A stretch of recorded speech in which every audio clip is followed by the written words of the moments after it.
Shalom, selamat pagi Bapak Ibu Saudara yang dikasihi Tuhan Yesus Kristus. Selamat berjumpa dalam renungan pada pagi hari ini. Doa dan harapan saya saudara semua ada dalam keadaan yang baik, sehat, penuh sukacita, dan berlimpah berkat Tuhan. Sebelum kita mendengarkan renungan firman Tuhan, mari kita berdoa. Bapa kami yang di sorga, Bapa dalam nama Tuhan Yesus Kristus, Tuhan yang selalu ada bersama-sama dengan kami, menyertai dalam setiap keadaan. Kami bersyukur untuk pagi ini, kembali kami boleh bangun dengan kekuatan, kesehatan dan berkat kebaikan Tuhan. Saat ini kami mau mendengar sabda kebenaran firman-Mu.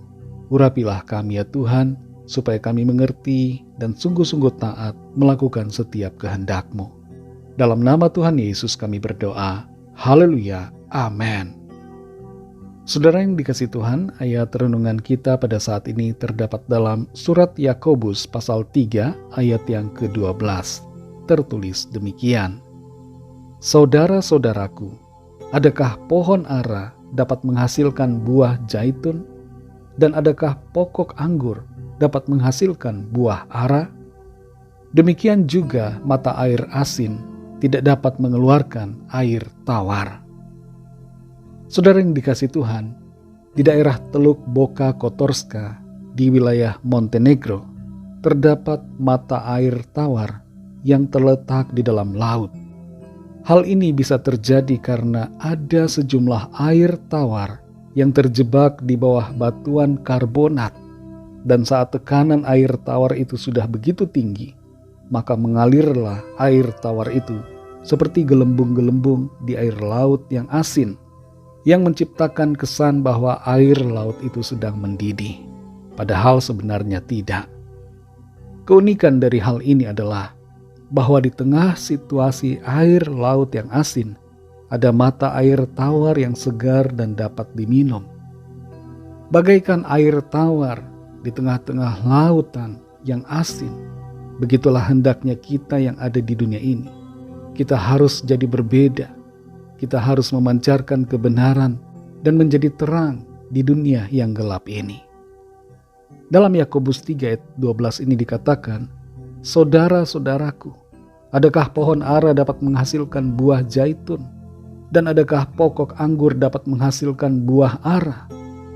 Demikian juga mata air asin tidak dapat mengeluarkan air tawar.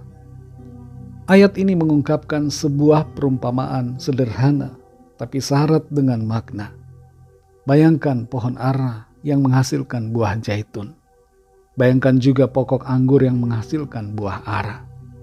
Ini merupakan gambaran paradoks di alam yang tidak mungkin terjadi. Akal sehat kita tidak akan dapat menerima kenyataan tersebut.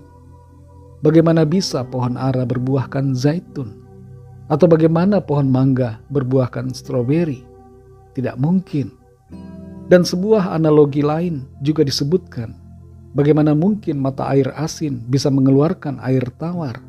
Atau sebaliknya mata air tawar mengeluarkan air asin? Hal ini tidak masuk logika pada umumnya. Perumpamaan ini hendak menyatakan dan mengajar kita bahwa kita pun yang hatinya sudah dibaharui dan sudah dibersihkan di dalam Kristus tidak mungkin mengeluarkan perkataan yang kotor dan yang tidak pantas. Mata air hati kita adalah bersih, sehingga tidak mungkin mengeluarkan yang kotor. Hati kita sudah bebas dari segala kekotoran dosa dan kenajisan, sehingga dengan demikian, kata-kata yang keluar dari mulut kita, yang pada hakikatnya berasal dari hati, pastilah kata-kata yang memberkati, bukan mengutuki. Pastilah kata-kata yang membangun, bukan yang menjatuhkan. Kata-kata yang penuh iman, bukan kata-kata kekecewaan atau sungutan kepada Tuhan.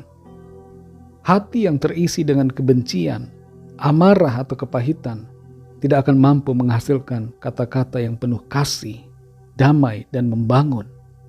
Sebaliknya, hati yang dipenuhi dengan kasih, iman dan sukacita tidak akan menghasilkan kata-kata kasar, kebencian dan kutukan. Saudara yang dikasihi Tuhan, perhatikan mata air hati kita. Isilah selalu dengan firman Tuhan dan perkara-perkara yang baik, yang berkenan dan seturut dengan kehendak-Nya.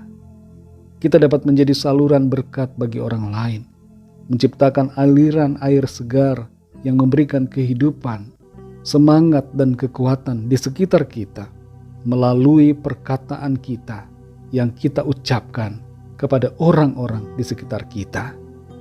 Mari jaga mulut kita agar berkata yang baik dan yang memberkati orang-orang lain. Mari kita berdoa. Terima kasih Tuhan, kami mengucap syukur untuk firman-Mu yang sudah kami dengar, yang mengajarkan kepada setiap kami untuk menjaga hati kami, supaya tetap bersih, selalu dipenuhi dengan kebenaran firman Tuhan, selalu ada dalam kekudusan-Mu, sehingga perkataan-perkataan kami adalah perkataan-perkataan yang membangun, yang baik, yang berkenan kepada Tuhan. Tolong kami Tuhan, mampukan kami ya Roh Kudus, supaya kami dapat menjaga perkataan kami, sehingga kami tidak berdosa di hadapan-Mu karena ucapan mulut kami. Terima kasih Tuhan untuk firman-Mu. Tuntun kami terus melangkah dalam kebenaran-Mu. Di sepanjang hari ini kami mohon berkat pimpinan Tuhan. Lindungi kami dan sertai kami dalam segala aktivitas kami. Berikan kami hikmat ya Tuhan, untuk mengerti tindakan dan keputusan apa yang terbaik yang harus kami lakukan. Jadikan kami berhasil ya Tuhan, dan berkatilah kami, sehingga kami juga dapat menjadi saluran berkat bagi orang-orang di sekitar kami. Kami berdoa membawa setiap pergumulan kami masing-masing. Biarlah tangan Tuhan menjamah dan melawat setiap kami. Ada kesembuhan, ada pemulihan, mujizat pertolongan Tuhan yang ajaib terjadi atas kami. Terima kasih Tuhan. Kami menyerahkan segala sesuatunya ke dalam tangan kasih-Mu. Hanya dalam nama-Mu yang kudus, nama Tuhan Yesus Kristus, kami sudah berdoa dan mengucap syukur. Haleluya. Mari sama-sama kita berdoa, doa Bapa kami. Bapa kami yang di sorga, dikuduskanlah nama-Mu, datanglah kerajaan-Mu, jadilah kehendak-Mu di bumi seperti di sorga. Berikanlah kami pada hari ini makanan kami yang secukupnya, dan ampunilah kami akan kesalahan kami, seperti kami juga mengampuni orang yang bersalah kepada kami. Dan janganlah membawa kami ke dalam pencobaan, tetapi lepaskanlah kami daripada yang jahat, karena Engkaulah yang punya kerajaan, dan kuasa dan kemuliaan, sampai selama-lamanya. Amin. Terimalah berkat Tuhan. Tuhan memberkati engkau dan melindungi engkau. Tuhan menyinari engkau dengan wajah-Nya dan memberikan kasih karunia. Tuhan menghadapkan wajah-Nya kepadamu dan memberikan damai sejahtera. Berkat anugerah dari Bapa Sorgawi, kasih karunia dari Tuhan Yesus Kristus, dalam persekutuan dengan Roh Kudus, menyertai kita semua, sekarang ini dan sampai selama-lamanya. Dalam berkat nama Tuhan Yesus Kristus, haleluya, amin. Puji Tuhan, saudara yang dikasihi Tuhan, saya percaya firman Tuhan menjadi berkat dan kekuatan buat saudara semua, dan Roh Kudus akan menolong saudara untuk lebih lagi memahami kebenaran firman Tuhan. Tuhan Yesus memberkati saudara semua. Sampai jumpa dalam renungan yang berikutnya. Haleluya.